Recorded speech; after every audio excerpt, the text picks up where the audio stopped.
Do you believe in miracles?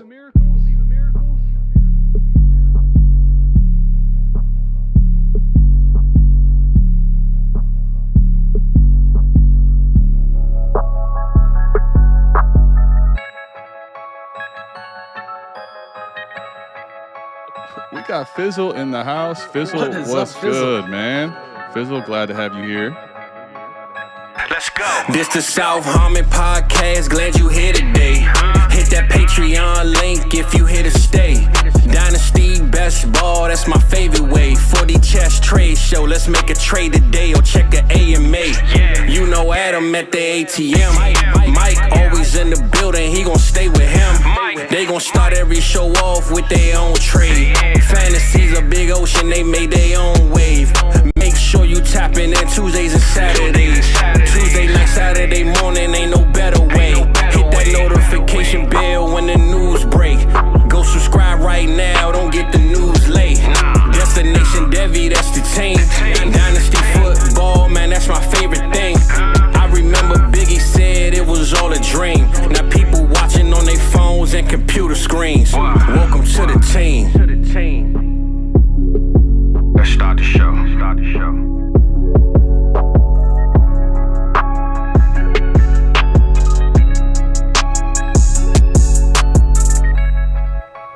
What's good, everybody? Tuesday night AMA. We are back together. No Matty Kiwoom this week, unfortunately. Yeah, unfortunately. Maddie killed it. Maddie killed it last week, man. I love Matty. Matty's the shit. Happy 4th of July, everybody. Even those of you who don't live in America, we'll still celebrate. We'll still celebrate with you. And I think back to a time, Adam. Back to a time in the 1700s when England blew a 13-colony lead. To the 8th seed. The 8th seed came up and got him. Happy Independence Day, everybody. Hope everybody's doing well out there. Adam, you are back. What is up, buddy? How are you? I am very well, man. I am so happy to be back. Took last week off. It was necessary. Let's say it was necessary. Got a lot of things done around the house. Wife's going back to school. Daughter's getting ready to go to daycare. Trying to get things in order. Baby-proof and all the, checking the dotting your T's, crossing your T's, dotting your I's. Sorry. I'm missing that up too. Yeah, see, there you go. I need to be back. Real. I need to be back, man. I need to be back. I'm sitting there like taking the week off and I'm trying to like watch Mike and Maddie on the live stream for the first 5 minutes. Like, what are you doing? You took the week off so you get stuff done. You get off of the live stream, But it feels good to be back, man. Yeah, it feels good to be back. Got some things done. Actually, speaking of baby proof in here, I'll give you a little preview. If you like, your ATM to drink, it's a little closer now. The bar is right behind me. So I don't know if that's good or bad.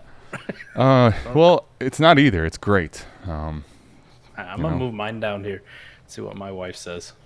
I bet it's a no. Well, you're lucky. You're a lucky man. She approved of it. There's nowhere else for it to go, I got the casting couch over there for Mike when he comes, and I got the bar here, so we're all set. We're all set for Expo, man. I don't need to leave the basement.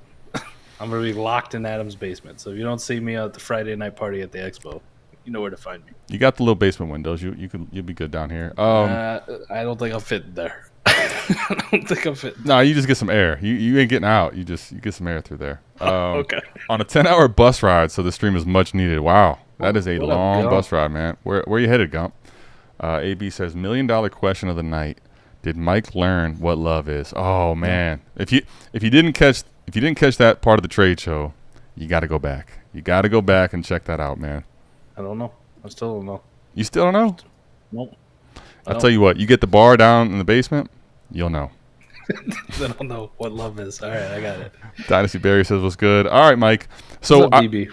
I put the thumbnail together as, fireworks, obviously, big tradition here for 4th of July, American holiday tradition.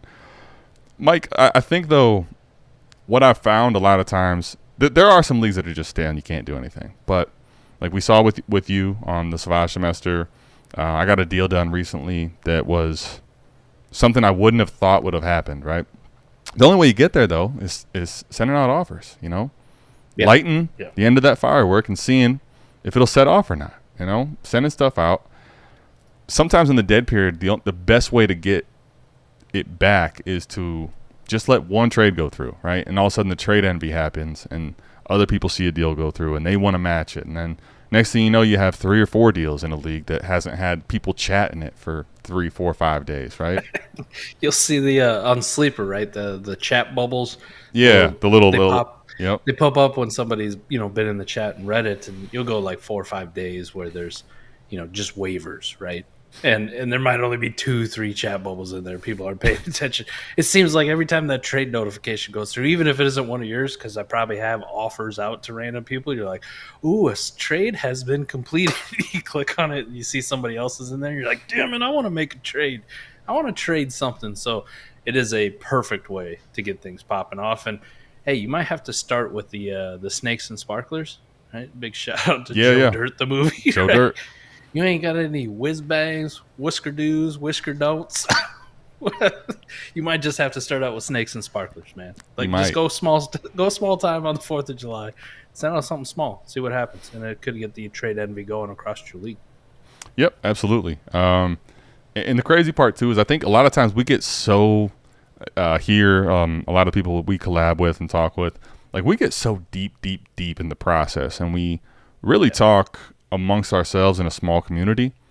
And now if you're in a league with all those people, that's one thing, but if they're not tuned into a lot of the stuff that we're talking about, some other creators that you probably are tapped into talking about, that we're talking about in Discords, you may not even know what their price is. Like you may be so far off from what they need on something, and you're like shocked.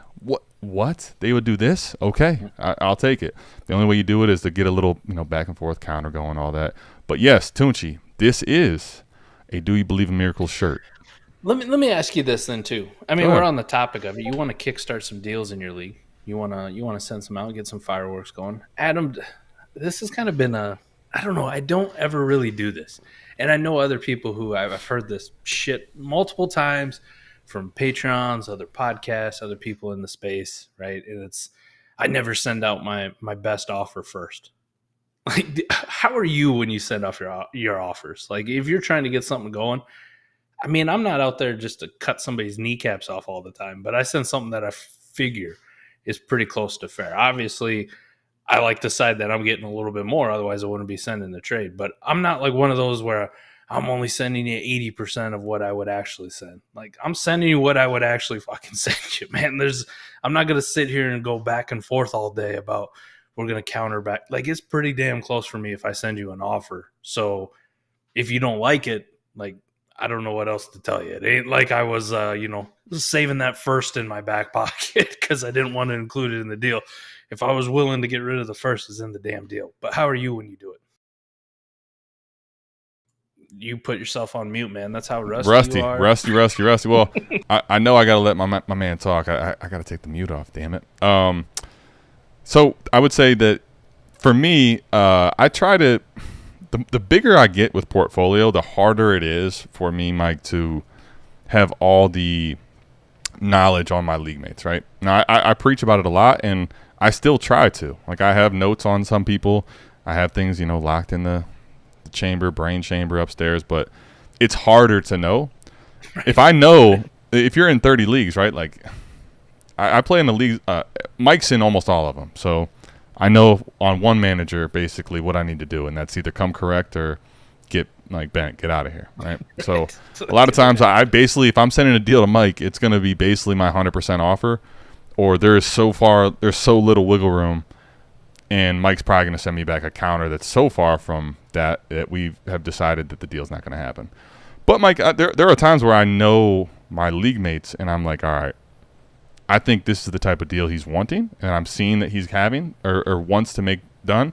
So it's maybe more for me, like 80%, and I would go higher on that, but I'm not going to just give him that value, him or her, if I know, like, the way they play, they may be willing to take this 80%. So it kind of depends on who I'm sending the trade to. But by and large, very rarely, unless I'm making a point to you as a counter back, like, I rarely send out a deal that's just egregious anymore. Right? Like, I would say this, for me, most of the time, like, if I'm sending you a deal, I kind of have a feeling of what you want.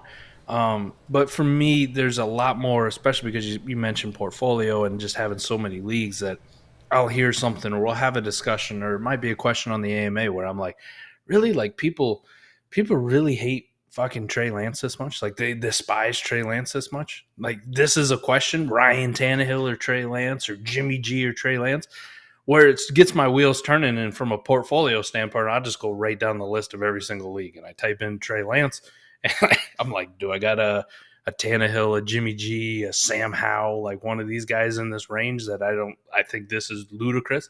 And I'll just spam offers all over the place and see if any of them get done. Most of the time it's, maybe 5-10% hit, maybe, maybe, but those are the kind of ones I'm sending out. If I'm actually sending like a team building deal, it's like I'm coming correct right off the jump because I'm doing it for a purpose. I'm not just doing it to add some pieces to my portfolio or to do this. I'm doing it because I looked at the league. I may have looked at WoRP. I may have looked at a league simulator, and I'm going, this is the direction I want to go. Maybe I want to unload these assets and try to get some more picks, or maybe I'm going for it and I want to try to get some more stuff to help build this contender up a little bit more right now that I'm comfortable with. So I'm not going to say it's like 100% because there's always some wiggle room. Like the pieces may get countered or changed out, which are similar for me, but it's pretty damn close, man. I'm not coming and like withholding one very crucial piece because I'm like, I know the counter's coming. I just send you an offer, and if you don't like it, all right. I don't need I know you can gather information, right? You can gather information from people when they give you the explanation, but most of the time it's the same sorry bullshit that I don't have time for, man. You wasted my fucking time by having to read it. Just hit accept or hit decline or send a counter that's reasonable, and we'll just move on with our lives. I don't want to have a dialogue with you for the next 10 minutes about why you don't want to do this trade. That's all those leagues speaking right now, man. Mike's got the that's what happens when you're trying to send out offers in 30, 40 leagues like you're in, right. You don't that stuff isn't as valuable to you. But I still think it's actually really valuable, and I think sometimes, Mike, you'll be surprised when you send out offers, right? Because for me, I might be sending out an offer, let's say, instead of saying 100, Mike, let's say it's like 80, 90%. Like, obviously, if it's a deal I really want to get done and it helps my roster construction and we're using the WoRP tool and all the things that we're talking about, like, I want to get the deal done, but I'm not going to just – I'd probably add more to it.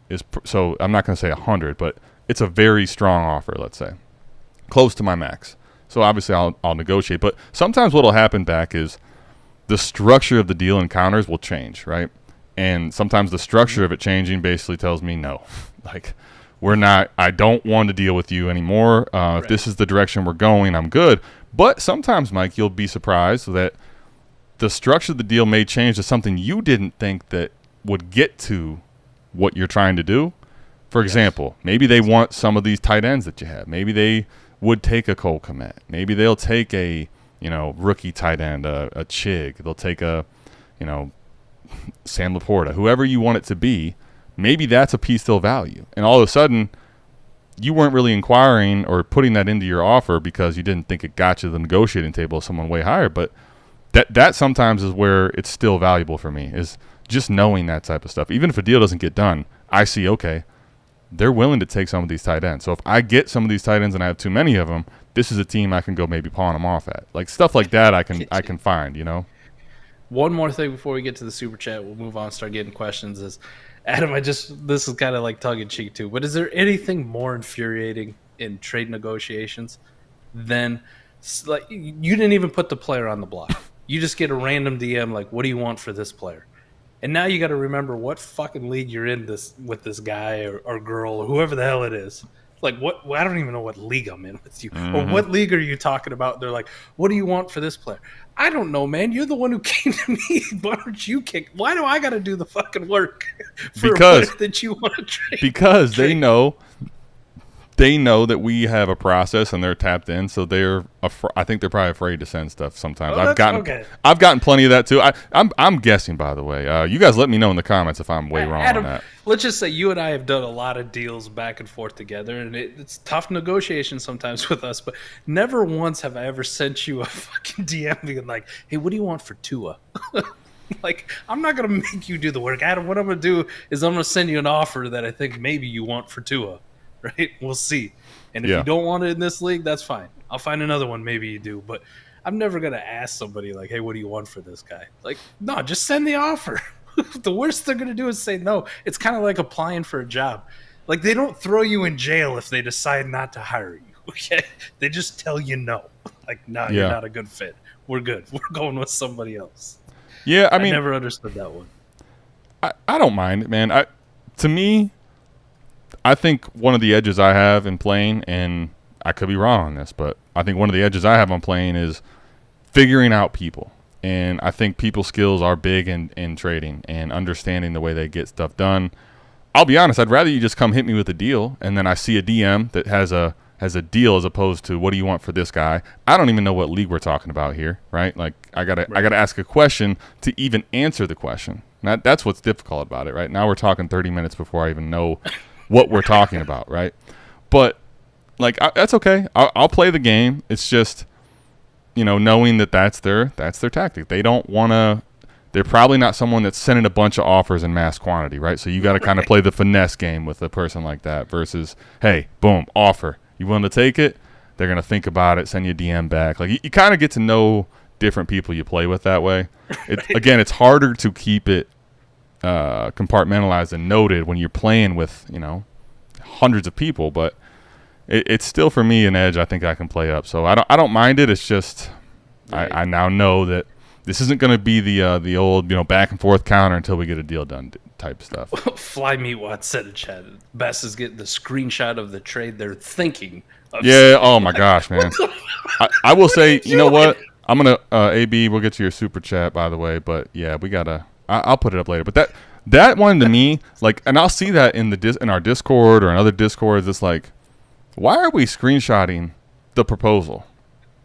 Just send it. Just send it. That's the whole thumbnail. Start a trade proposal. Send the damn thing. Don't send a screenshot of, would you take this? And then we can negotiate down if you tell me yes. Like, no. Right. Come on, man. Come on. AB says, any thoughts on integrating spike week, consistency weeks into the WoRP tool? He also said later he messed up the super chat with no message, but just wanted to say the website is dope and the content growth in the last year is crazy. Love watching the shows. AB, truly appreciate that, man. Honestly. Appreciate the super chat. Appreciate the love. So the question beforehand, any thoughts on integrating spike week, consistency weeks into the WoRP tool? No, because they're separate products, and honestly, like they're like WoRP has a ton of stuff for you, and it'll speak to best ball, but like to integrate it into the WoRP tool, no, they're separate things for me personally. But I don't know. What do you think, Mike? Yeah. I mean, it would be kind of cool if it was an extra overlay. I don't know how you'd integrate it in, but having more data on one screen probably ain't the worst unless it gets too cluttered. Because I've also thought about, is there a way to kind of use WoRP with current ADP? So you can kind of get an idea. Right, they're not a market one-for-one. value, right. This is the biggest thing about WoRP is we haven't figured out a way yet. I'm not saying it's going to happen, but I'm just pointing out the fact yet. To use it as a predictive thing. Right now, it's more of an overall guide, which is not bad at all because most tools that we use are an overall guide, right? If we all knew the outcomes of these players, like it was that predictive, we'd win every single fucking league that we play in, and most of us wouldn't be here. We'd be on a beach somewhere with all our winnings, right? Like, but there'd be no need for fantasy analysts because it'd be like, yeah, we got this tool that tells me who's going to be QB1 this year. Awesome. Yeah, but I mean, that's the thing, though. Like, any tool you have of any sort is not going to be a time machine. Like, you can't say, oh, this player got injured, this player's situation went bad. Maybe even this wide receiver was balling, but the quarterback got hurt. He didn't even get hurt. Right. But now his points per game cut. We don't have a crystal ball. Like, we're never going to have a crystal ball. We can't see the future. So, like, the predictive part is true, but it's also like, what do we know for certain next year? We think we know a lot of things, but we don't. Like, that's what makes it fun, honestly. If you took that part out, it wouldn't be fun. Like, knowing all that ahead of time would not make fantasy fun and make it worse. But the thing for me is, is it predictive? No, but the point you made about market, Mike, I want to go ahead and give it a shout out here.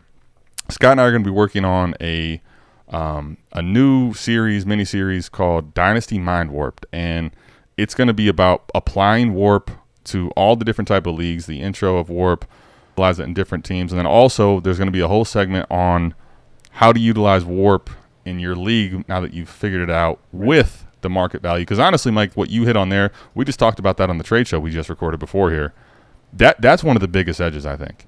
When you see the WoRP data and you can find things in your league that WoRP tells you year over year, these players are more highly valued in WoRP than they would be in standard leagues.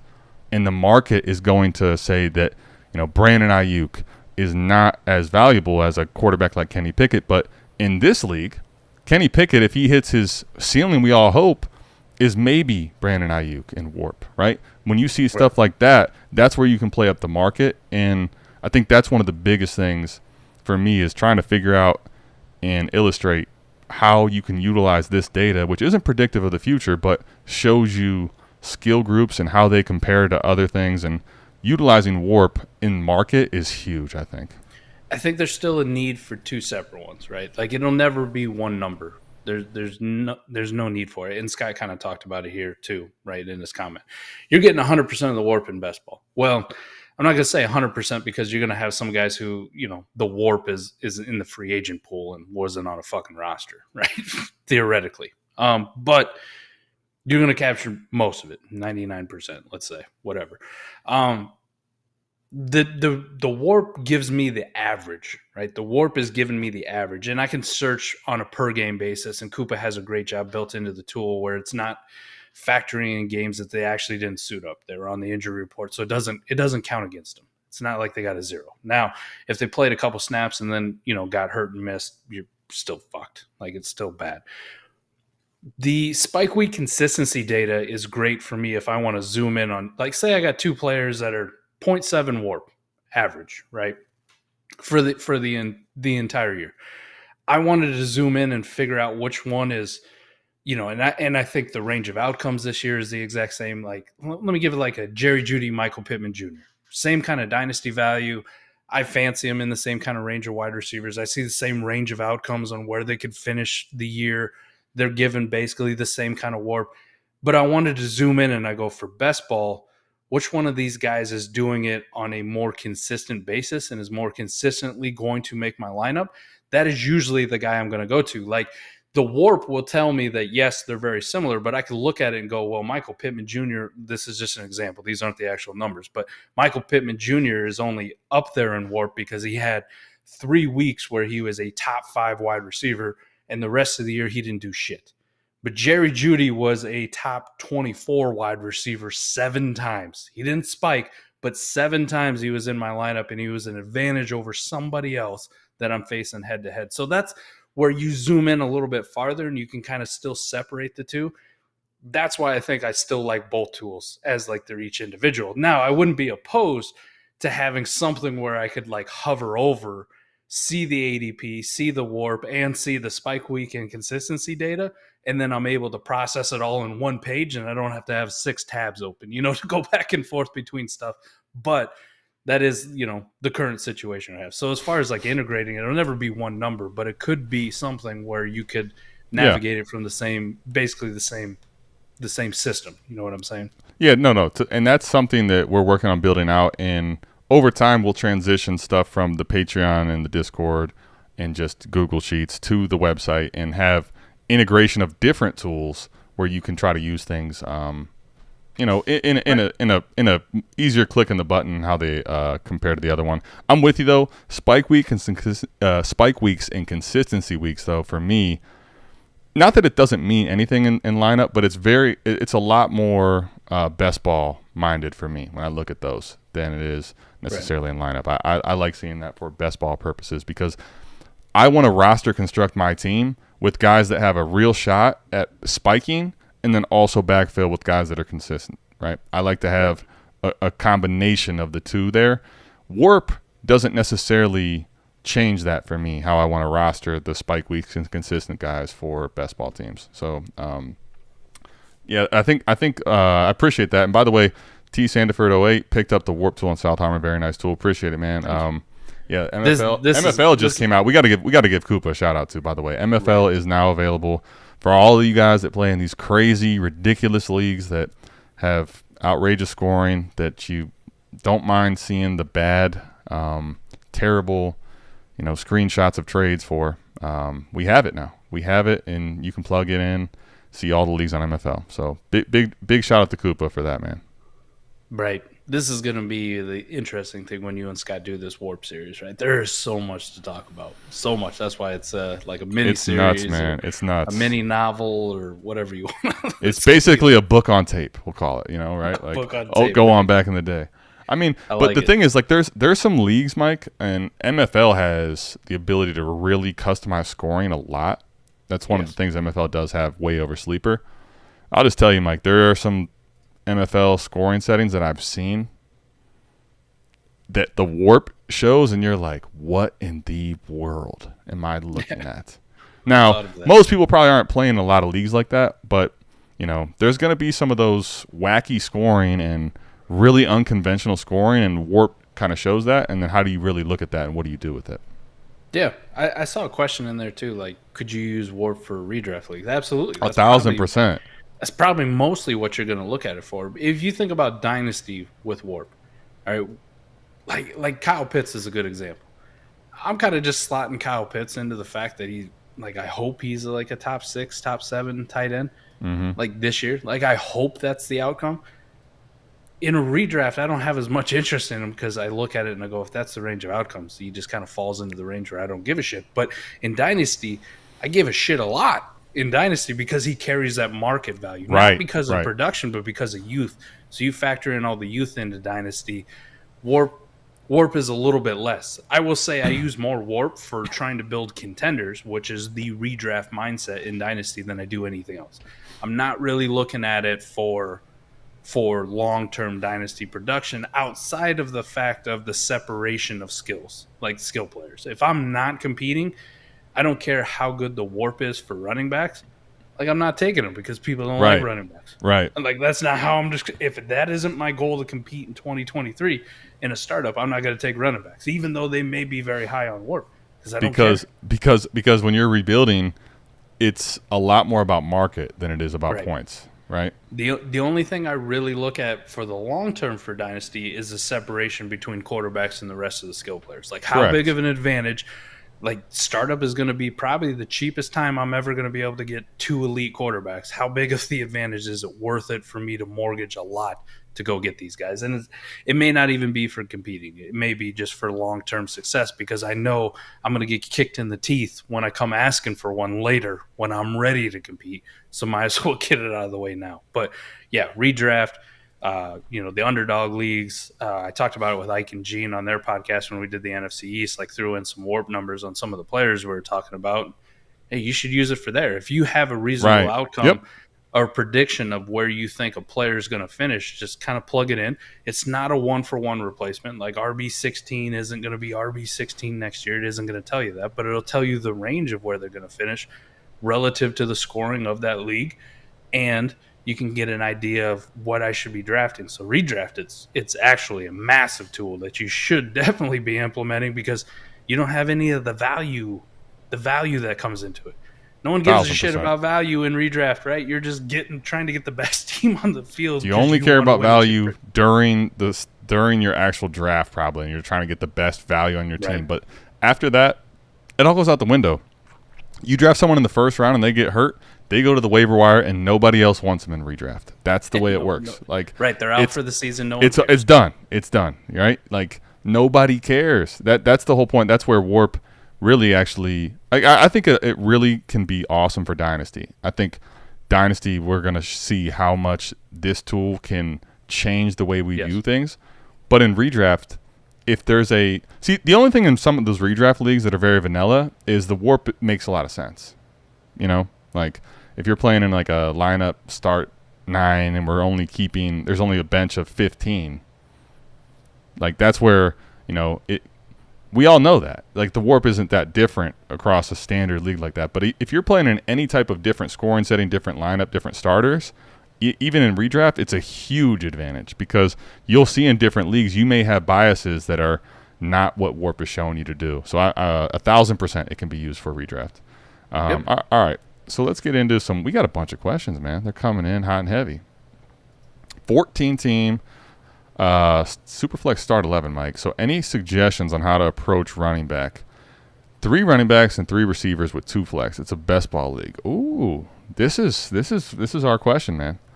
I prioritize quarterback and elite and 3 starters in the startup plus Pitts, but I'm lacking running back heavily. Okay. So Texan Wolverine, I'll say this first and foremost. You don't have to have them July 4th, but you do September want to get at least enough bodies so that you're not accumulating a lot of zeros there. Like that's one of the easiest ways, I think, in best ball to be SOL early is if you don't have enough running back shots, because in flex especially that can help out.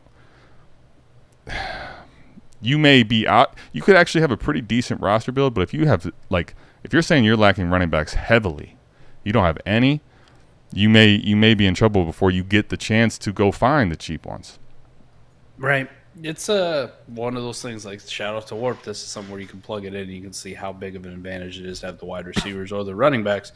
While people may hate running backs, you come to find out, and I've found out in quite a few of these startups that I've done, some of these leagues I'm looking at, damn, like the WoRP on these running backs, even though they're dead, everybody hates them. They're a massive advantage over having some of these wide receivers. And then I think about the best ball leagues and how we talked about where there's so few running backs that I trust to be on my roster in a best ball league because most of the spike weeks, the consistency weeks, most of the WoRP is coming from the same group of guys over and over and over again, the ones that you can count on week in and week out. Yep. And I look at the wide receivers and the pool is so massive where I go, yeah, I'll find a Russell Gage. I'll find KJ Osborne, who's going to give me weeks. I'll find a DJ Chark, like those kind of guys. I can plug multiple guys on my roster who are still going to keep me above water compared to else. It's hard, but like Adam, like you said, you don't need to worry about it so much in July, but you do need to have in mindset, how am I acquiring these, especially if your goal is to compete. If your goal is to compete this year, you're going to need the running backs. You're not going to get by with Naheem Hines and Brian Robinson and like Ty Chandlers and what Scott talked about when we did the roster construction series on best ball, right? Any RB on a 53 need not apply to best ball leagues. Like need not to apply. Those are zeros. Like Scott just did a fantastic pod where he ran through all the running backs of interest. Over 120, man. And I'm telling you, with a guy who plays in a majority of best ball leagues now, like I paid attention for my lineup leagues, but in the back of my mind, I'm going like, yeah, that fuck never roster that guy in a best ball. Well, no, never. But the one thing that I was thinking along is each team realistic scenarios early for workload, because what I also am trying to do, Mike, is if I do have these guys and there's actual somewhat of a market for them, that's someone I want to trade away in best ball because there may not be a real workload for 10 weeks. And then what? Right. You got a zero. I don't want to roster too many of the zeros. So Texan Wolverine, to this point, right? You're asking suggestions how to approach it. And I think the roster construction series Mike alluded to is a great thing to go back and listen to if you haven't already. Mike, Scott, and I were on for the whole thing. It was one of my favorite series to record, frankly. But when you get to 14 team, right? So what does that do? It stretches the player pool further, which means there's less of each position. So when you think about it, right, Mike, like we set what did we set it at for the roster construction? It was like right around 40 something, right? Yeah, give or take like 40, 42 if I remember right. It's right around there where it's like after those running backs, I don't really give a shit about a lot of them. Right? So like you're talking about if you don't have many, it's spread across, and if everyone thinks they're going to contend, it's going to be harder to pluck like running backs away. So there's a couple ways you can approach this, but the point I wanted to make is that there's only so many without injuries, which you don't want to roster people too many people on best ball rosters and benches that are waiting for injury, because you don't want to have guys that are just going out there and giving you nothing week in and week out and waiting for an opportunity. You can have some of them, but you don't want to have more. Like if we have let's say a 35 bench, you don't want to have more than like 5 or 6 of those as opportune waiting people, because you're going to just be completely eroding opportunity for people to go into your lineup, right? So my point is with this, if we have 40-something running backs, you're going to have a hard time just going out and buying them in the market because they're spread across 14 teams. Now, what I will say is so you got these quarterbacks. So you got an elite 1 and 3 starters, and you have Pitts. I don't know. You haven't mentioned anything about your wide receiver room. One of the easiest things I think to do right now in market is if you have some pretty damn good market valued wide receivers, you can trade those away and get back either a down tier at receiver and pick up running back talent in the way back, or you can just trade that position away to someone that does have running back depth. It may not feel the sexiest, but in best ball, you can replace the receiver position so much easier, right? Like you can patch together guys like, Greg Dortch, Rondale Moore, DPJ, Cortland Sutton. You can patch those types together cheap at the bottom of your bench that have you multiple chances to come in and out of your week consistency-wise. So I think realistically, you got to try to figure out a way to trade away some of the quarterbacks, trade away some wide receivers, and package back depth on your side at running back. We definitely don't have to go for like the superstar running backs either. There's a lot of running backs that fall in the range that I care about, especially for best ball, that you can get and they don't cost a ton, right? Like the prices aren't going to be that crazy, right? Like Miles Sanders, a David Montgomery. I talk shit about Khalil Herbert. Zach's going to love the fact that I'll put him on this list, right? Like Khalil Herbert, Jamal Williams, Zeke, Leonard Fournette, like these kind of guys, Aaron Jones, Joe Mixon. These are turds that people don't really Proud owner of Khalil Herbert in the Heroes versus Villains for $21, 2.1% of budget, Antonio Gibson, who I'll still defend to this day. Like, this is the range of running backs where you can go out and you can try to buy these guys, get them thrown in onto deals. But it's just a process of acquiring these assets. You really don't have to worry about it now. But if your goal is to compete in 23, you're going to need these dudes on your roster come September, right? You don't need them in July, but you need to have a plan on like how I can start to get the assets. Because if you go into it with, I'll go down. I'm going the zero RB strat. I got some Kenneth Gainwell and some, Zach Evans and James Robinson and Sean Tuckers and Kenny McIntosh and shit. I like the profile of I don't know, Travis Dye, right? Zonovan Knight, like these kind. You're going to be sorely mistaken on the chances of competing in a start 3 running back best ball league lineup. You can get by with those guys. You can build a super competitor and just buy spot starts here and there as you need for 3rd round picks and cheap fill-ins because they're going to play. Not in best ball though. People are going to kick you right in the teeth. Yeah, you don't like the the Jordan Mason types in best ball, man? Not hard pass, man. No, thank you. 0. Unless I got like 35 to 40 roster spots, right? I got 10, 15 spots where I can just churn and burn. I don't really care. Even then, the waiver wire sucks. Yeah, and even then, you want to you're gonna have to start the year off with a bunch of 5-10 spots that are right, hoping and praying. But every week there will be people that come available to the waiver wire that you probably don't care about in lineup that you will in best ball, and you want to be able to get rid of those guys for them. And most of those are going to be wide receivers. Most of them are. You think about the 14-team Royal Rumble League that we're in, Adam, like the waiver wires on there suck. They're absolutely disgusting and horrible. But and we only had 25 roster spots per person. I know. And I rostered a lot of shitty running backs. Not that I want to. It's just you look at the waiver wire where we are right now in July versus September. I'm going to drop most of these dudes for the random wide receiver who's going to be the wide receiver 3 on the team for that week because that guy can catch one long touchdown pass and all of a sudden he's making a lineup. So, big difference. I don't do it for the 4th-string running back who probably won't even be active on game day. Yep. All right, Mike. So, is there any particular way you approach trading up for a player in a draft? Any productive way to approach it, et cetera? Well, Jacob, I think the biggest and easiest one that we talk about a lot. Now, make sure you check WoRP before you do it because there are some times where I see a super chat we'll get to that maybe you don't necessarily want to trade up for some player if it costs too much. But typically in most leagues, if you can secure 2 of the top 12 quarterbacks, it's going to be worth it in a startup because like you're going to end up unless you just trade away the farm, like completely overpay, it's worth it, and you can find a way to get it back at skill players.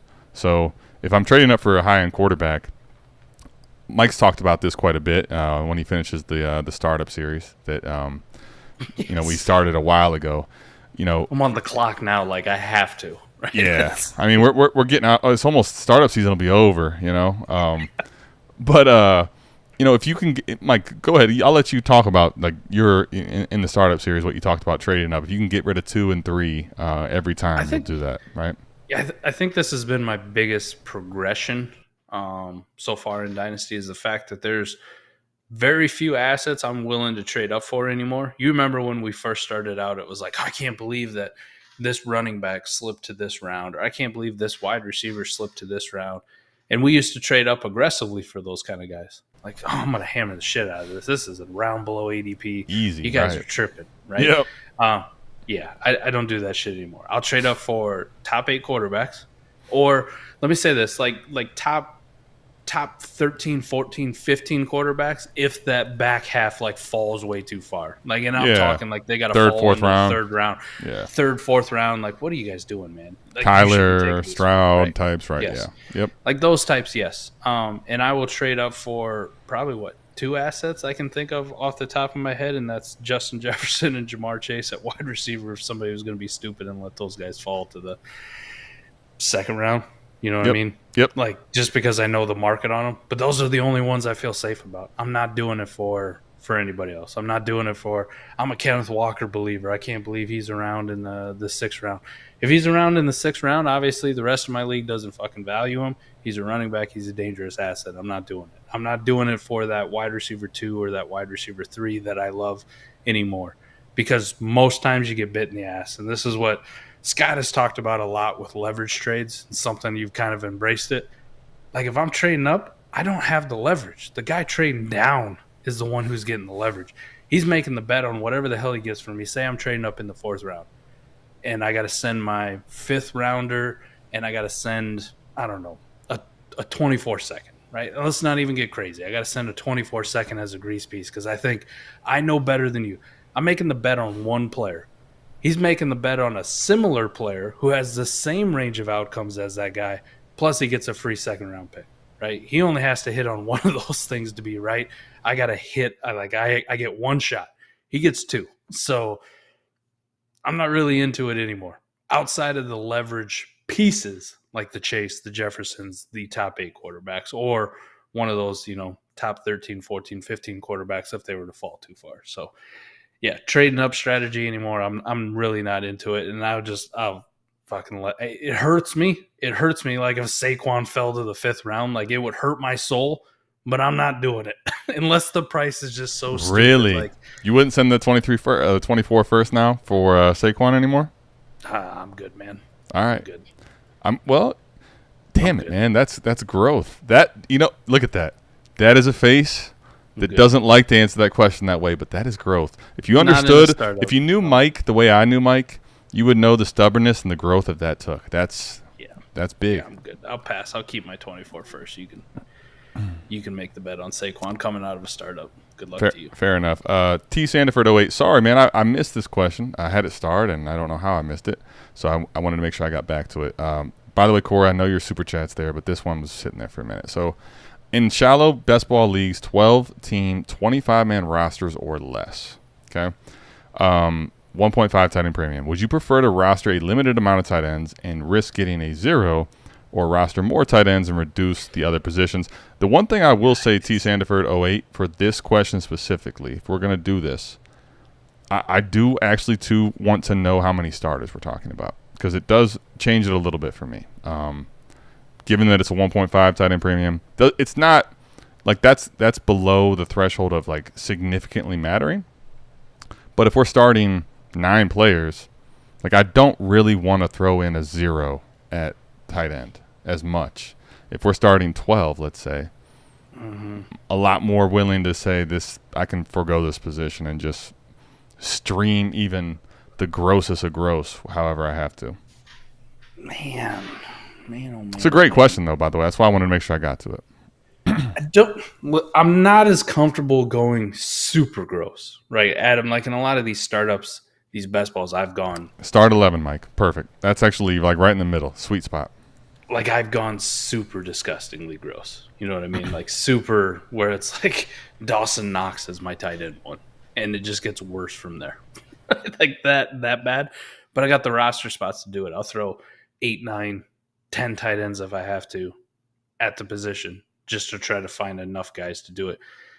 I probably still go gross. I'm not going to invest heavily in the good ones, and I don't want to use too many roster spots in like a 25-man roster start 11 like this. So I'm probably like I'm going to start pulling the trigger on tight ends in the startup. If you think about a snake draft, probably in like round 9, 10, 11, somewhere in there.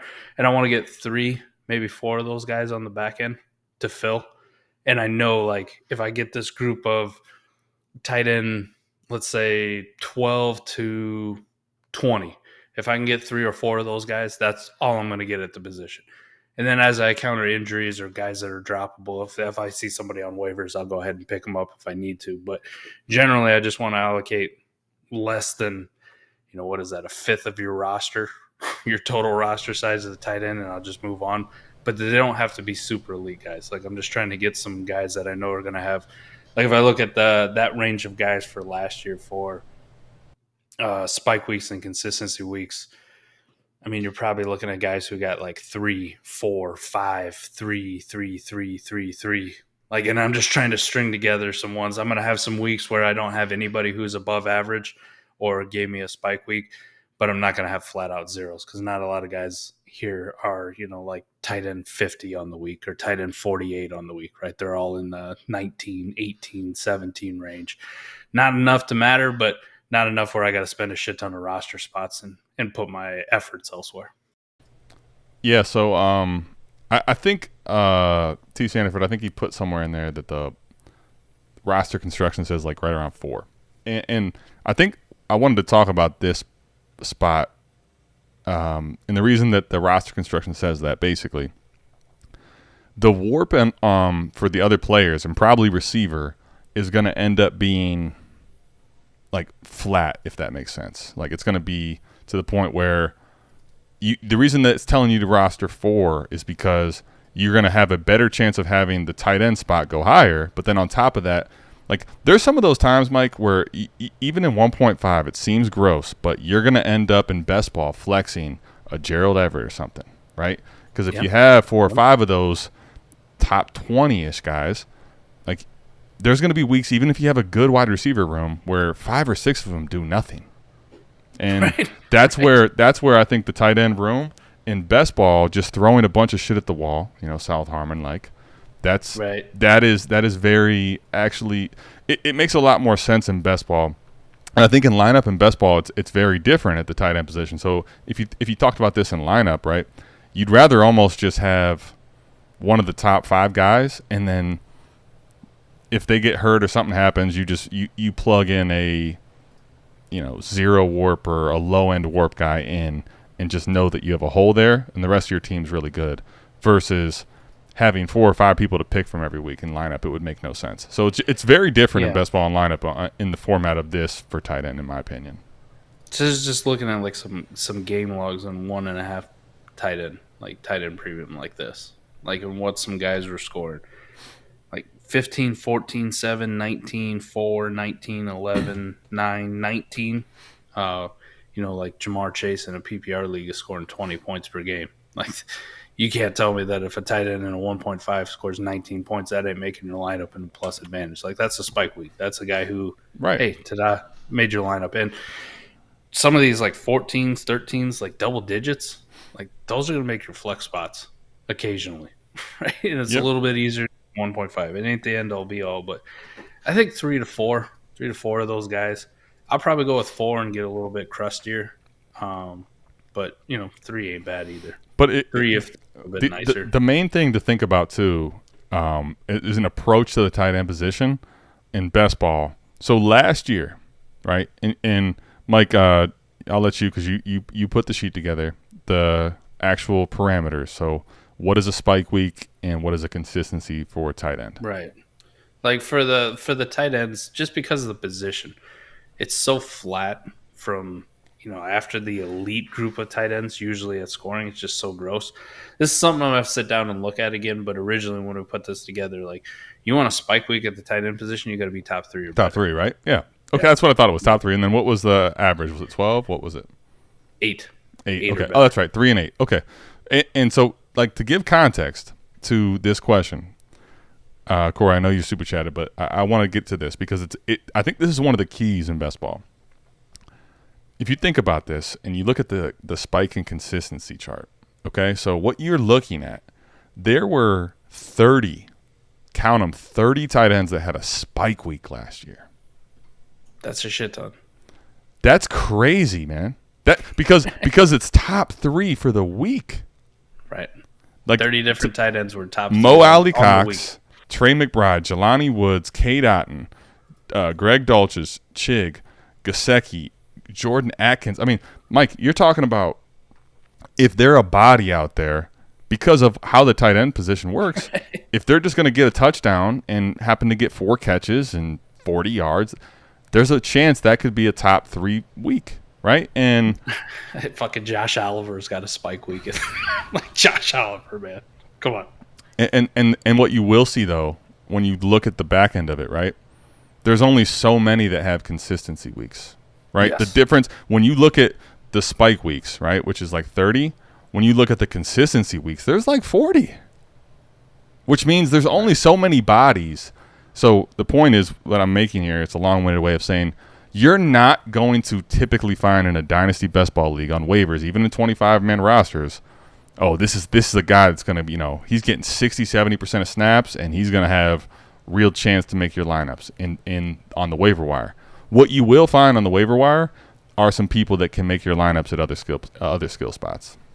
You had one guy last year, right, from a spike week, consistency week standpoint, it was in the territory where you found him on the waiver wires and was a plus for you. Give that it was to Juwan me. Johnson. Juwan Johnson, man. Well, Juwan Johnson was also 2 spikes and 5 consistent. So there you go. The gem. There was the gem. There you had it. That was it.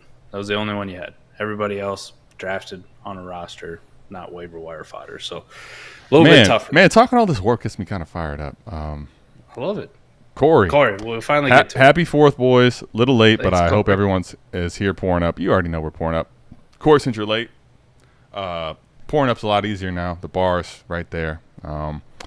He played 18 at noon. You don't know how jealous I am to hear that. I played once this year because one of my coworkers retired, and he's been drinking ever since. So cheers to that, buddy. Appreciate you hopping in. Solid 90 on a par 73. Not terrible, not great.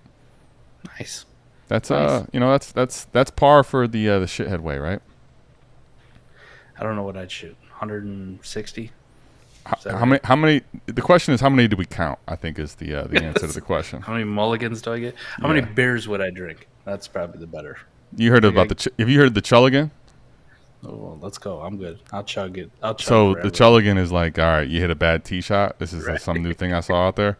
You hit a bad tee shot, and it's like, all right, you got to chug a beer, and then you get a mulligan. I love it. I'm in. I like it. I'll probably shoot. I'll shoot really well. Then. There you go. Don't tell anyone, but going to have to use WoRP tool for SFB 13. Scott Connor won't stop talking about the tool, trades in 5, DD, et cetera, et cetera. Looking forward to checking out the tool this week. You should do it. I think. Listen, I'd be absolutely over the moon if somebody used the WoRP tool and then win the Scott Fish Bowl. Like, what better marketing could you get for WoRP tool than taking down Scott Fish Bowl? You don't. That's it. That's the peak, right? Like, I figured it out. WoRP told me these were the positions to worry about in this league with this scoring, and this is here we go. This is another great question. Where did this growth come from? Inspired by creators you're close with, just history of getting hurt by bad startup moves. What caused the change? McGundley, I don't even know how to say this, but I'm excited that this question is being asked to Mike because this is a deep dive one. Like, let's look inner on Mike. How did this happen? There's a lot of things. I mean, we've been in the space longer now. We've encountered more and more people on a personal level. Made friendships, but we have more time to just. This has become more than just a hobby. Let's say when we started out, it was kind of a joke, and we started this not out kind of. It was a joke. We started out just because we hated texting each other, and as we've gotten more into it, and more people have supported us for.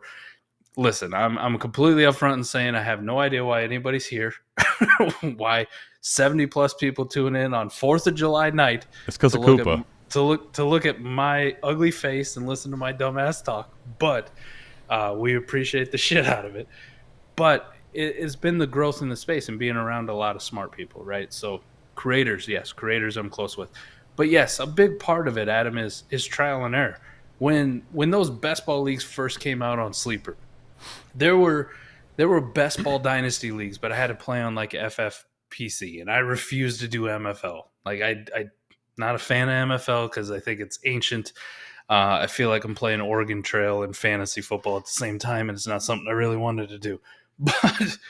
But like when they first came out, and you and I really started getting into best ball dynasty leagues, like we go back and look at some of those teams now, Adam, they're horrendous. Like what were we doing? We put ourselves in such a massive hole. You get your teeth kicked in, and you go, this wasn't the way to go about it, right? This wasn't a way. Like I had a team. It's been a running Clean joke. Up on aisle 5. Clean up on aisle 5.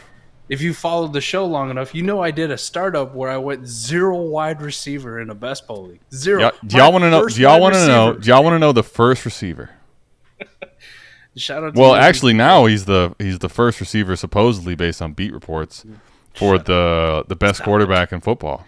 If that doesn't help people guess it, I don't know what will. The first wide receiver I took in the draft 2 years ago was Kadarius Toney, and that didn't work 9th round, right?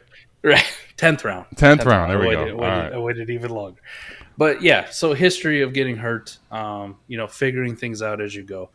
That's kind of the thing. As we get smarter and we kind of just figure out your process, right, and adjust and tweak your process. The biggest thing I can say for a lot of people is, some people are resistant to change, and they don't want to change their ways. It worked like this in the past, and this is how I'm always going to do it.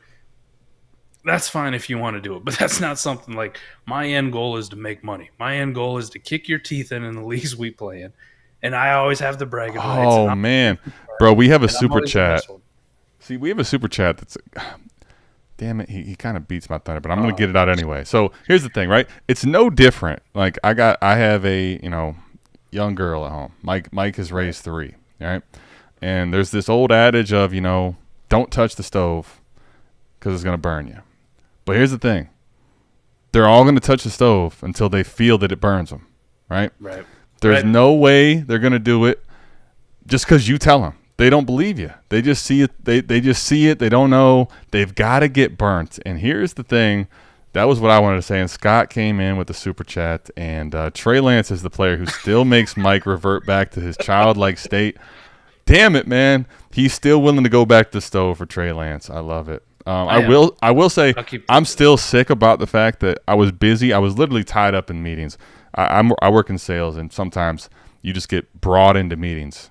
Like, unbeknownst. You're just in a meeting, and next thing you know, you're in there for 3 hours. And I look, and Trey Lance actually went for $4. And I was like, I know he's probably an asset that people are very not in on, but I was very furious. Like 0.4% of budget. I couldn't. It's still the most upset I've been on any single player in this whole thing. Listen, by the way, it was not to mention it was a patron of ours, Indy's finest. So make it worse. I will still fight people on this. I will. So you want to go back to – all right, let's hear it. Let's put the fingers on the stove. What do we got? But we had Ray on. Like, I agree with what Ray is saying. But at this point, the cost, like, what are you going to do, right? Like, you want me to go like, yeah, I'll sell Trey Lance for a third. I'm just going to get out now. I'll sell him for a second. I'm going to sell him for fucking Jimmy G, who is horrible, who's a terrible quarterback. Like, you want me to do that now? No. What about in best ball? I'm good. I'm riding him right into the fucking ground, Adam. That's what I'm going to do. I'm going to ride him right into the ground. It's basically – so Mike's saying he's been burnt, but he's going to essentially keep his finger on the stove until there's no feeling left in it, right? Like it's going to be numb. I'm burning this thing off. I'm cauterizing the wound as it happens. Come on. Listen, like I've seen. Can you give it to us real though? Don't like. Come on. Yes.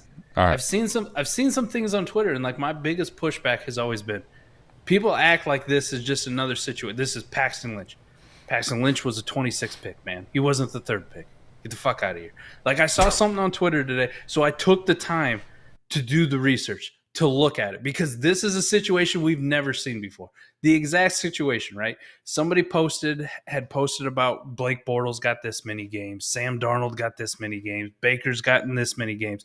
Like, Trey Lance still has a hope. And somebody tried to clap back with the whole Paxton Lynch, Josh Rosen, like the things we've been down the road before, not about Trey Lance, but about rookie first-round quarterbacks. Dwayne Haskins was the other one. And you know what they all had in common, Adam? They had 2 things in common. They were drafted top 10 or later, like 10th pick for Josh Rosen, 16th for Haskins. You mean, yeah, they were 10th or outside of the top 10, right? 26 for Paxton Lynch. And you know what the other thing is? They all had brand new head coaches the next year. All of them. Right. Well, every single one of them, their head coach got fucking canned, and they brought somebody else in the next year who wanted to do it their way. But the thing Trey Lance has for him, listen. Sorry. Go ahead. He's the 3rd overall pick. Adam, we've never seen a 3rd overall pick to this point. Now, you can put it in context with Zach Wilson now as this 2nd overall pick. Right. Fail and only get 2 games. To be given up on after 2 games is almost unheard of. We've never seen it from the 3rd overall pick. A top 5 pick, if you want to make that an arbitrary cutoff.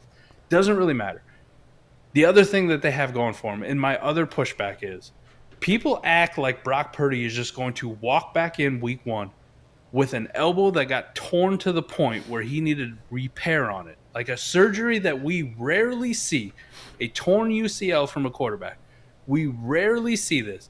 And he's going to come back and be Brock Purdy from the playoffs, like Brock Purdy from that championship game run. Like, he's going to walk back in with no concerns whatsoever. Those are the reasons where I go, like, fuck, for a second, I'll buy Trey Lance. I'm willing to fuck around and find out and throw it away. If I miss, I miss. Who gives a shit? It was a second. Could I have done something better with it? Yeah. But I got enough sitting in front of me going, it's a worthwhile bet for me. And it's one I'm going to continue to make. Can I give you and everyone listening, because Mike's more biased or whatever. He wants Trey Lance. He's gonna childly fight it till. But I'm gonna give you what I think is something I wish I would have said on Reggie's pod, but we were going back and forth, and I thought about it after. Honestly, the thing that is so frustrating about Trey Lance, and also why it's so hard to give up on him, is because what was the reason he was going ahead of Fields, Mike? Really? And what was the reason he was going so high in a lot of these startups, even when we hadn't seen it? Because he was going to get to sit, and because what? The situation. And the craziest part about Trey Lance is, even right now, nobody missed. We were right. The situation's fucking great. Look at Brock Purdy. That's the crazy part about Trey Lance is we just don't know. We still could be 100% right. That's the most frustrating part about it. Trey Lance, last year, if stays healthy, obviously he didn't, there's no reason you can tell me that he couldn't have done everything that Purdy did and maybe had more upside in fantasy. You can't. You can't. Right. Now, here's the scary part, though. It looks like, now to your point about we don't know what Purdy's arm is like, but like, does Trey Lance ever really get a real shot to take that situation? And if you say that he doesn't have that situation now, and he goes into a new situation, which is the team that didn't draft him and probably buys him cheap, what type of real vested interest do they have in Trey Lance if he's not firing early? Because we have a guy that's very much, very raw and very, very high upside, but like hasn't played a lot of snaps, period. Forget the NFL recently. So it's what makes it tough. But to your point about the draft capital and the upside, at cost right now, it's getting harder and harder to fade just because everyone wants to just get off the ship for whatever previous they can. cost that you paid for him, it's done. It's out. Here we go. Like Scott says 0 Lance in 52 leagues. Scott, I'm curious though, because I heard you and Tommy talk about this. Where is the point of he's so cheap that you would buy back? Because that's one of the spots that if you get to a point where it's so low, you'll go to 100% roster if you had to. So like now it's 0 because you probably were able to sell off for a lot of them at higher pricing. But when is the buyback period? Because I think we're already kind of getting close to it, in my opinion, just based on quarterback scarcity. Here's the last thing I got, man. We just saw this year, 2 quarterbacks that were deader than dead. No one gave a fuck about. Koopa's loved Geno Smith. Made a year 9 resurrection. And now where is he going? Like, what's his value? You might get a first out of him, right? Might. He was deader. He was fucking on the waiver wire this time last year. No one cared.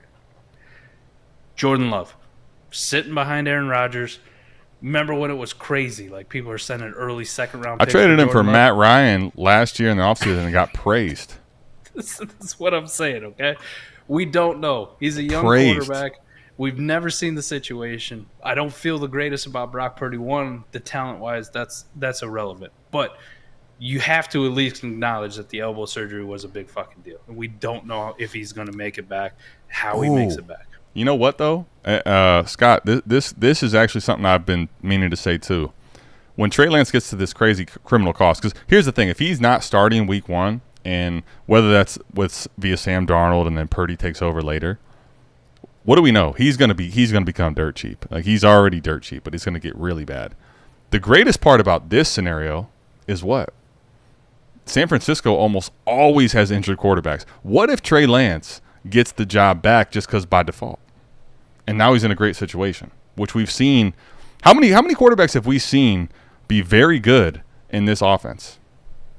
Right. Jimmy G, Brock Purdy. The only ones that really sucked were like Nick Mullins and that whole year. Outside of that, they've all been great under Shanahan.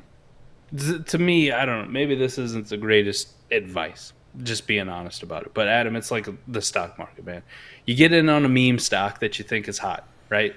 But you end up buying in towards the top. And you look up in a year, and all of a sudden you lost, $800 of the $1,000 you put in, right? So you're sitting there, your stock's worth $200. You want me to cash out for $200 and take an $800 loss? Like, the minute I cash out, I admit defeat. Cool, I saved $200. Or do I just sit there just out of sheer fucking spite and I'll just write out this $200? But see, heaven forbid it go back up, right? If I get even close to the 1,000, you cash out and you go, wow, that was a crazy ride. I'm sure glad. But if you follow it enough and you're like, man, there's a scenario this goes to 0, getting out for 200 and then reinvesting that can absolutely help your dynasty team. Fuck that. It's lost cause already. So you're basically saying at this point with Trey Lance, it's a sunk cost fallacy you're sticking to. Why not? Like, I already made the purchase. I'm not saying you can't say that. That's what it is. All right. I got to sit here with the shit sandwich and just smell it every day. What else am I going to do? I'll go buy some more shit sandwiches. South Harmon.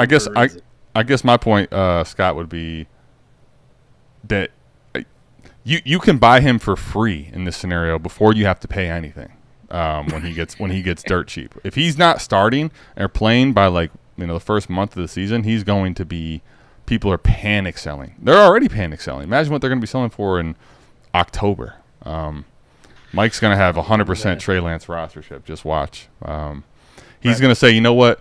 Now not only am I not selling at $200, when I see it at $5, I'm willing to do it because it's just I can't miss. I'm going to have 100% rostership.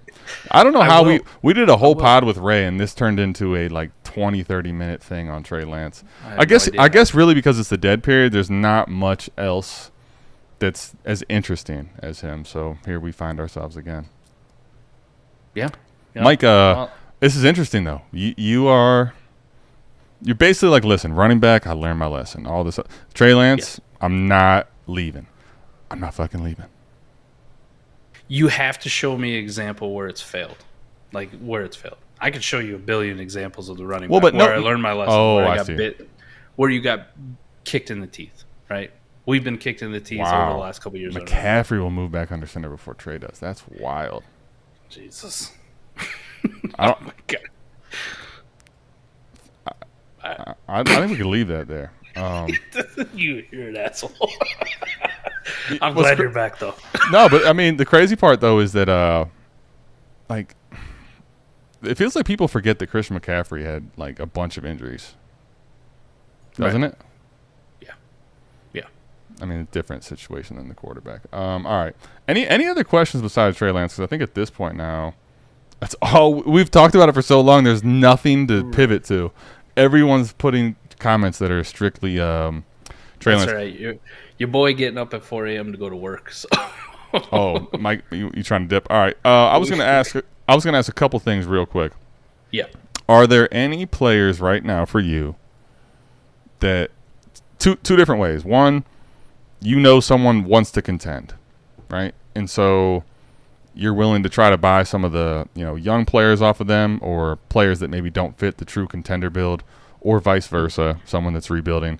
Are there targets? Are there players for you right now that you think are like acquirable? Obviously, we already talked. You're probably buying Lance, but other people that you think are targets or reasonable buys right now before it gets to the point of redraft season and everyone's kind of zoned in on the same players. Yeah, you're kind of coming to the end of those times, right? We're like getting depending on your league, you could be looking at 2 weeks, you could be looking at a month, but before you know it, the redraft's going to be in full go, and you're going to have the buy window completely shut.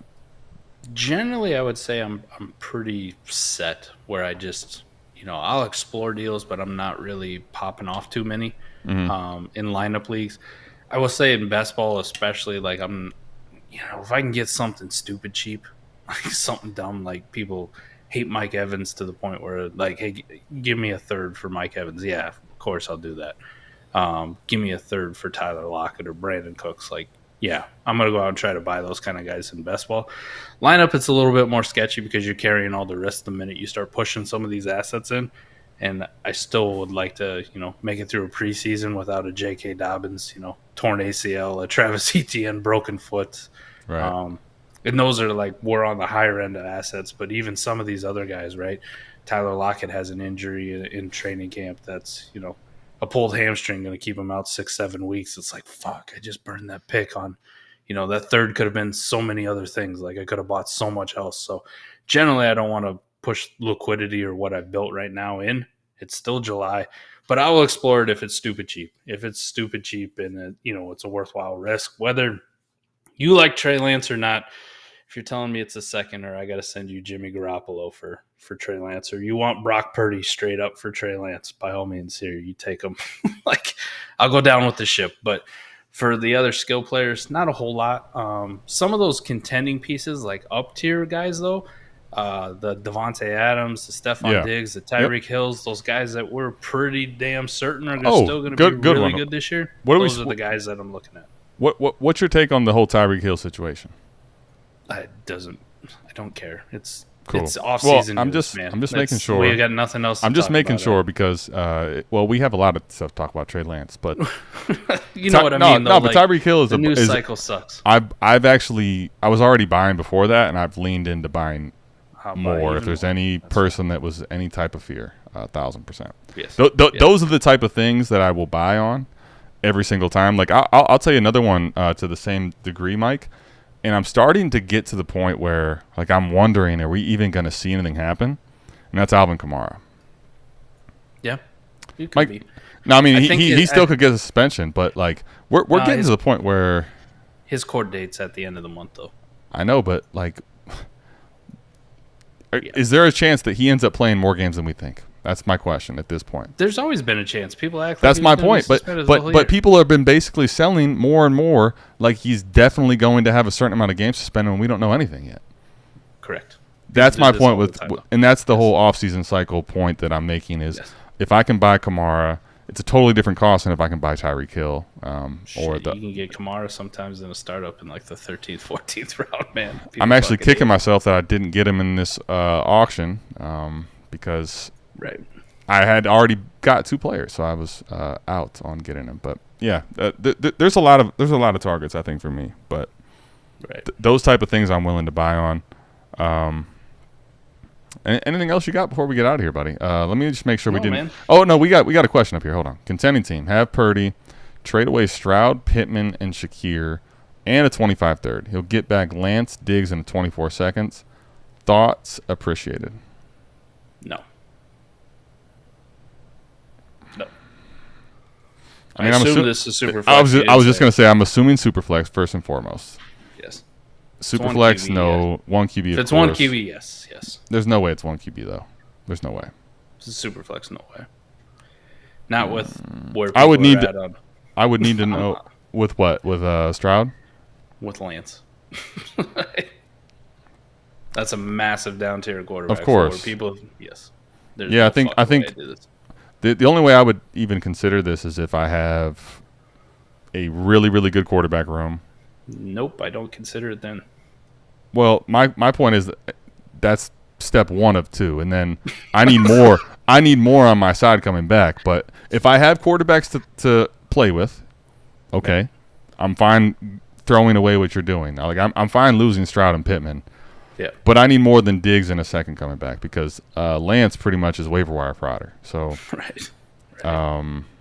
Like it's just Lance, I think I'll be honest with you, this is one of those where as much as Mike says, sunk cost fallacy, I think Lance being in the deal is something that I don't want to have happen because that person thinks they're getting, they're giving you Lance and you have Purdy. Right. And you're getting you're getting the quarterback room, but you got to roster Lance, and it's also a dead asset. So, no, that's not what I want to do. I don't want to trade away a good quarterback asset that people still like and won't bitch about and complain and fight me on and call a meme stock for Koopa. Well, yeah, I gotta put this up. He's a company man. He's a company man. I know he is. But no, that's the point. Like that's the difference, right? If I can get off of Stroud to get to Diggs and it makes sense, sure, if you have extra quarterbacks, but not here. Like it doesn't make sense because I'm also losing Pittman. I don't like the way this deal is constructed. Oh, I'd be in if you had excess quarterbacks you can afford to lose Stroud, and you can rework the deal. I'd probably just drop Lance out of it completely, and I need something better coming back than the second on the Diggs side. Period. Yep. And then you're good. All right, Mike, last question and we'll get out of here. Don't make me answer the fucking 8-team question. Oh, come on, damn it. Come on, god damn it. That's supposed to be how we get out. That's supposed to be how we get out of here. We make Mike go the whole Trey Lance route and then we go 8-team. I refuse. I appreciate you tapping it, but I'm not answering a fucking Come on, Mike. Listen, you guys just listen, bro. Listen, I take a week off, and you can't even answer an 8-team question in my first appearance back. I answered like 9 of them last week, all right? I wanted to bang my head against the wall. I have no words that he... hold on. McGungle, I'm sorry, man, but Mike he's... He took the mouse away. He told me I couldn't put it up anymore. He refused. Throw it in. I appreciate you tapping in, but Mike has put his foot down. All right, Rice Cake Randy. Last question of the day, and then we'll get out of here. So 12-team Superflex took over an orphan to rebuild, and my quarterback won a CJ Stroud. No problem with that. I have 4 2024 firsts. I'm guessing that's a typo, and seconds. Tanking for Caleb Williams. Still don't see the question. But here it is. Sorry, 2-part question. Cool. Can Stroud be an eventual top 12 quarterback in Superflex format, or should I try to push my rebuild out further by moving him? Yes. I move. Yeah. Yes. Yes. Yes. If you get a good deal, man. Like, what would it take for you? 2 more firsts? Give me 2 firsts for CJ Stroud. Is yours? See ya. Man, you know what, Mike? This is gonna be a teaser because a full week off.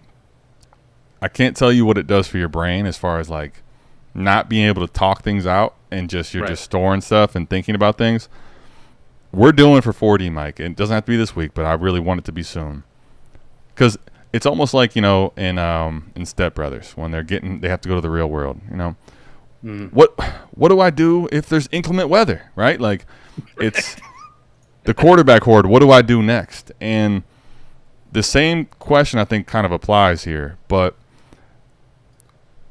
if think about it this way, if you had a quarterback horde and you're trading away all these quarterbacks, and basically most people don't want to lose right away. And I'm fine doing that because most people don't want to do it. So I'll sink in 2 years of dues to load up my team. And maybe I don't win the next 2 years, but I'm willing to do it. If I start trading away my quarterbacks for picks, what's the best way to keep leaning into this, right? And the reason I say that is because you got to go back to the first question. You have 4 of the 24 firsts. So I'm not just moving Stroud to move him, right? It's not even about could he become a top 12 quarterback in the future. I don't need to go out that far. I'm working in right now. Like right now, he fits my build. He's young. He's got draft capital. They have forced him to be the only quarterback asset they have. They traded away their future, right? He's a safe asset to have, right? Correct. Exactly. Well said. Safe asset. So now what do you have? Someone needs a quarterback, and you're already seeing all these teams trade you first. Accumulate more first. So if I can get myself to 624 first or 524 and a 25 first, okay. We can play this game, and it's not even about C.J. Stroud anymore. It's about the process of accumulating the picks so that you can eventually find one of these teams. Because if you have 5, what's going to happen? Because you have your own, it's so unlikely that all of those teams are going to be. Don't waste the whole fucking podcast right now, okay? We're trying to get out of here. Fair enough. You're going on this fucking tirade like you just asked you about Trey Lance. Damn it. I didn't get a chance to talk. Mike doesn't want me to talk. He wants to talk about Trey Lance. His fingers are burnt. He wants to get out of here. We're out of here. Yes, Randy. I think he has to piss. I think he has to piss. That's normally what happens. He's very upset. It's an 18 question. I got buried on Lance. Hold on. It's okay. McGonagall, man, listen. You'll get used to it, all right? If you keep coming back, this is what happens. You know, Mike gets stubborn. He gets deliberate. He tells you how it is. And listen, 8 teams in this space, you might find some other spaces. They don't fly here, buddy. I tried, but it was all for play. Mike had no part of it. But listen, man, we appreciate every single one of you guys tapping in. Yes. I was ready to talk to you guys for a while, but Mike has had enough. We will see you back here, same time, same place next week for the South Harmon AMA. We are out of this thing. Peace. Love y'all. Peace.